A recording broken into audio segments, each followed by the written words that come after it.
अहम खबर आपको देंगे। ट्रैफिक वार्डन और शहरियों के दरमियान लड़ाई झगड़ा मामूल बन गया है। लाहौर बंद रोड पर ट्रैफिक वार्डन ने वन वे की खिलाफ वर्जी पर चालान करना चाहा तो शहरी आपस से बाहर हो गए।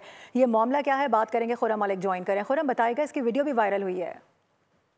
जी बिल्कुल, शहरी और ट्रैफिक एहलकार के माबैन हाथापाई का वाकया जो है सामने आया है। शहरी और वार्डन के दरमियान लड़ाई झगड़े की वीडियो सोशल मीडिया पर वायरल हो गई है और बॉलीवुड न्यूज की टेलीविजन पर देखा जा सकता है कि किस तरह शहरी जो है वो ट्रैफिक वार्डन को तशद्दुद का निशाना बना रहा है। जबकि बंद रोड के इलाके में ट्रैफिक वार्डन अब्दुल रहमान ने शहरी को चलान करने के लिए रोका और ट्रैफिक वार्डन की जानिब से बताया जा रहा है कि अब्दुल जो वन वे की खिलाफ वर्जी जो है वो शहरी कर रहा था, जिसके बाइस चलान करने लगा तो शहरी जो है वापस से बाहर हो गया।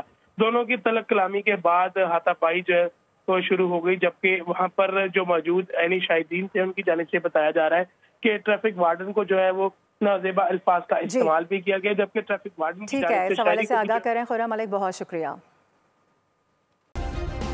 सब्सक्राइब करें और बेल दबाएं ताकि कोई खबर रह न जाए।